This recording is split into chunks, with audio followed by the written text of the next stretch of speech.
खबर नीलगिरी ब्लक उपखंड स्तरीय 80तम स्वाधीनता दिवस पालन उपलक्षे प्रस्तुति बैठक अनुष्ठित हो दिन 10 घटिका समय स्थानीय पंचायत समिति सम्मेलन कक्ष में उपखंड स्तरीय 80तम स्वाधीनता दिवस पालन उपलक्षे एक प्रस्तुति बैठक अनुष्ठित होती प्रस्तुति बैठक में उपजिलापाल तथा पालन कमिटी अध्यक्ष श्रीमती शुभश्री रथ अध्यक्षता करथिबा बेले सूचना लोक संपर्क अधिकारी श्री गोवर्धन विश्वाल विगत वर्षर विवरणी पाठ करिसेंती। एही महान और ऐतिहासिक जातीय दिवस पालन अवसर में उपजिलापाल तथा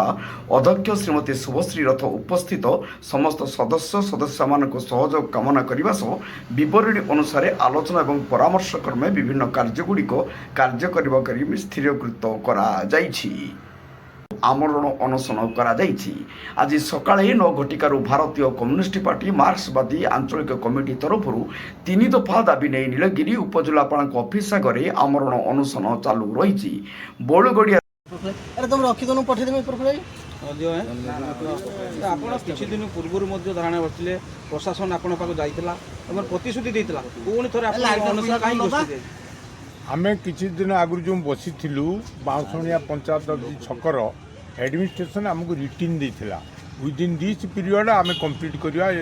ରାସ୍ତା ଷ୍ଟ୍ରକ୍ଚରଟା ଠିକ୍ସେ କରିଦେବା କିନ୍ତୁ ତା ପୂର୍ବରୁ ସେମାନେ କଥା ଦେଇଥିଲେ ରଥଯାତ୍ରା ଆସୁଛି ଆମେ ରାସ୍ତା ରିପେୟାର କରିଦେବା ଆମର ଆଡମିନିଷ୍ଟ୍ରେସନରେ ଯିଏ ପୁଲିସ सब डिविजनल अफिसर जाते से कहले ऑलरेडी स्टार्ट हो गला इमिडिएट रथ पूर्व रास्ता कंप्लीट रथ चलीगला तापर बर्तमान आहरी हैरान बस सेवा बंद हो रास्ता खराब पाई प्रशासन गुरुत्व दौनी ये मैंने भावुं लोक मैंने कि नुह आम से प्रतिवाद बचे इमिडिएट रास्ता रिपेयर कर जो हेवी लोड गाड़ी जाऊ आम मना करने के गाड़ी आनीते गाड़ी आसू कि रास्ता सेमती तैयारी हवा दरकार रास्ता तैयारी है तुम बुझे पकई दौच डस्ट सब धोई तेणु इमिडिएट रिपेयर कर रिपेयरटा ना आम ये बसबू फास्ट एंड लास्ट आम यहाँ बसवाटा प्रशासन न आसुन आम ये बसवा ये मरीजा ऑल इंडिया जानवे गोटे रास्ता गणतांत्रिक विधि व्यवस्था सरकार थी बेले ये तो भोट ये एमएलए अच्छा एमपी अच्छा लोकों स्वर